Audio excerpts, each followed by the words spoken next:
আমরা দেখছি হঠাৎ এখন আপনারা নিয়ে লামিসার সাথে ডিভোর্স হয়ে গিয়েছে, এমন একটা ভিডিও ছড়িয়ে পড়েছে। সেই বিষয়ে যদি একটু আমাদের বলেন, কি হয়েছিল আসলে, ঘটনা কি? এই বিষয়ে আসলে কি বলবো আপনাদেরকে, কারণ ডিভোর্স হয়ে গেলে তো ও ওদের বাসায় থাকবে, আমি আমার বাসায় থাকবো, তাই না? কিন্তু আমাদের তো ডিভোর্স হয় নাই। এখন ডিভোর্স যদি হইতো তাহলে তো ও আমার বাসায় থাকতো না। এখন আমরা দুইজনে একসাথে আছি, আমাদের সংসার হইতেছে, তো এখানে তো ডিভোর্স হওয়ার কোনো প্রশ্ন দেখি না। এখন মানুষদের অনেকে অনেক কথা বলতে পারে, স্বাভাবিক, কিন্তু তাদের কথায় তো আর কান দিলে চলবে না। আমরা অনেকেই দেখছি যে সেই ভিডিওতে গিয়ে কমেন্ট করছে যে আমরা আগেই জানতাম এই সংসার টিকবে না। তাদেরকে কি বলার আছে? তাদেরকে কিছু বলার নাই। তো তাদেরকে শুধু একটা কথাই বলার, তো আমি চাই যে সবাই সবার নিজেরটা দেখুক, আমারটা না দেখলেও চলবে। কারণ আমি আমার সংসার নিয়ে ব্যস্ত।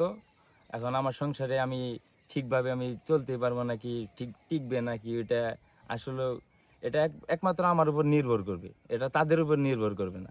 এখন তারা যদি এখন বললে তো আর আমি কারো মুখ তো আর আটকে রাখতে পারবো না ভাইয়া, ঠিক আছে না?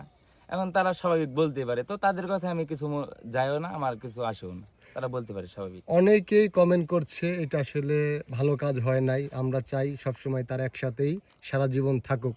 তাদেরকে নিয়ে কি বলার আছে যারা কিনা আপনাকে সবসময় ভালো চায় আপনার? তাদের জন্য অনেক অনেক দোয়া এবং ভালোবাসা রইলো। দেশ এবং বাইরে প্রবাসী ভাইদের জন্য অনেক ভালোবাসা রইলো। তাদের ফ্যামিলিটাকে নিয়ে যেন তারা সুখে শান্তিতে যেন সংসার করতে পারে। প্রবাসীরা অনেকেই আপনাকে আর্থিকভাবে সহযোগিতা করেছে, হয়তো বা আপনি পান নাই কেন জানি না। এই প্রবাসী ভাইদের নিয়ে আর দেশবাসী যারা আছে আপনাকে সাপোর্ট দিয়েছে, আপনি লামি সাকারকে, আপনি তখন জেলে ছিলেন, তাদেরকে নিয়ে কিছু বলার আছে কি না এই 6 মাস পর? তাদেরকে নিয়ে তো অনেক অনেক অনেক মানুষই তো, ঠিক আছে না, ভালোবাসার মানুষ আছে, আবার অনেক মানুষ আছে খারাপ চায়। তো যারা ভালো চায় তাদের জন্য অনেক অনেক দোয়া রইলো, যারা খারাপ চায় তাদের জন্য অনেক অনেক দোয়া এবং ভালোবাসা রইলো।